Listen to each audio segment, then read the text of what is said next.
पहले तो एक हम ऐसा स्पेसिमेन लिए हैं जो पहले से ही विजुअली क्या है, फेल है।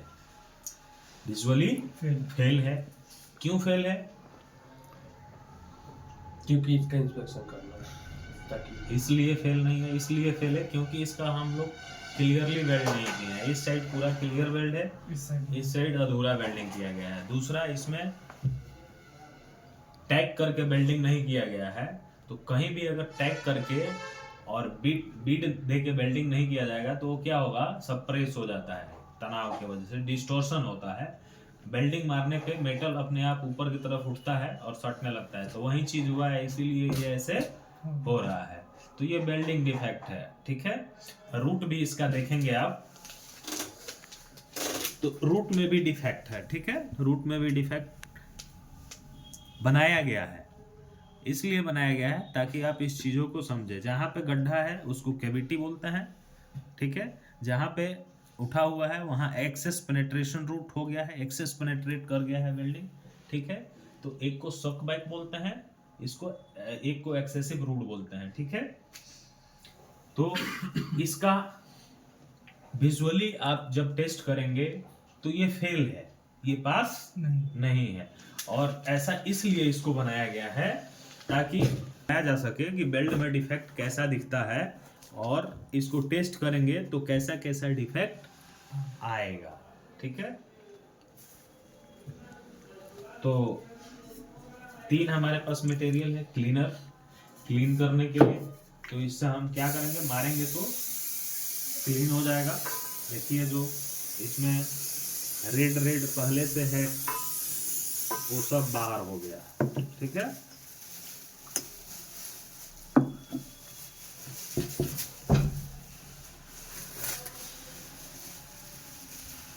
तो ये साफ करते हैं सबसे पहले, इसको बोलते हैं प्री क्लीनिंग। क्या बोलते हैं? Pre cleaning. प्री क्लीनिंग क्यों करना जरूरी है? ताकि इस पे जो भी कंटामिनेशन है, डस्ट है, गंदगी है, उसको साफ किया जा सके। साफ हो जाएगा तो डिफेक्ट का जो फेस है ओपन हो जाएगा और इजीली हमारा उसमें पेनेट्रेट करेगा। और फिर डुअल टाइम देने के बाद जैसे ही हम डेवलपर डालेंगे, ब्लॉटिंग एक्शन होगा और जहां भी डिफेक्ट होगा वहां से पेनेट्रेंट ऊपर आ जाएगा, जिससे धब्बा बन जाएगा, व्हाइट के ऊपर रेड धब्बा बन जाएगा। क्योंकि डेवलपर हमारा कैसा होता है, व्हाइट होता है, और पेनेट्रेंट होता है रेड। तो एक सावधानी और बरतनी होती है, जब हम पेनेट्रेंट अप्लाई करेंगे तब हम इसको 30 से 40 डिग्री के एंगल में मारेंगे, या मैक्सिमम 45 डिग्री भी कर सकते हैं, कोई दिक्कत नहीं है। और कम से कम डिस्टेंस हमारा 8 से 10 इंच होना चाहिए। अब इसमें जो डिफेक्ट आता है वो इंडिकेशन बेस्ड है। तो दो तरह के इंडिकेशन आते हैं, लीनियर इंडिकेशन, राउंडेड इंडिकेशन, ठीक है। तो राउंडेड इंडिकेशन में भी अपना और लीनियर में भी इंडिकेशन को बांटा गया है। रिलेवेंट इंडिकेशन होता है, नॉन रिलेवेंट इंडिकेशन होता है। रिलेवेंट इंडिकेशन में लीनियर इंडिकेशन होता है और राउंडेड इंडिकेशन होता है। तो लीनियर में लेंथ ग्रेटर देन 3W, अगर लंबाई हमारा विड्थ के 3 गुना से भी ज्यादा है तो उसको लीनियर में लेते हैं। अगर लेंथ हमारा विड्थ के 3 गुना से कम है या बराबर है तो उसको राउंडेड में लेते हैं। राउंडेड यानी गोल, लीनियर यानी लंबा, ठीक है। तो इसी दो पे हमारा बटा हुआ है इंडिकेशन, और इसी के आधार पे हम आइडेंटिफाई भी करते हैं। हमारा एक्सेप्टेंस क्राइटेरिया है एसएमई सेक्शन 8 डिवीजन 1 अपेंडिक्स 8। इसी के आधार पे हम इंडिकेशन को, डिफेक्ट को या डिसकंटिन्यूटी को एक्सेप्ट या रिजेक्ट करते हैं, ठीक है। तो हम यहाँ अप्लाई करेंगे अभी पेनेट्रेंट। तो हम अप्लाई कर रहे हैं, जिग जाग में इसको अप्लाई करते हैं, ठीक है।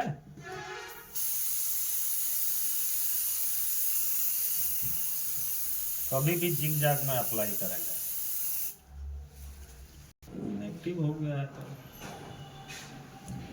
तो वन डायरेक्शन में हम क्या करेंगे, जी सर। क्लीन जो कर एक्सेस पेनेट्रेंट है उसको क्लीन करेंगे।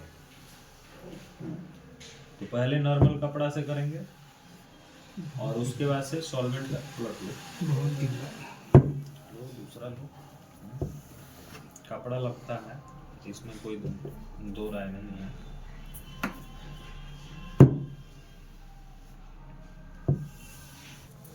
तब ना दिखेगा। तो अभी हमारा सब रिमूव हो गया एक्सेस पेनेट्रेंट जो है डुअल टाइम के बाद। अभी हम मारेंगे डेवलपर, ठीक है।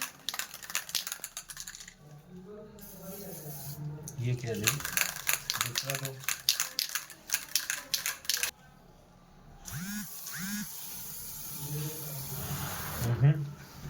वो ऐसे ही जिग जैग पोजीशन में मारेंगे।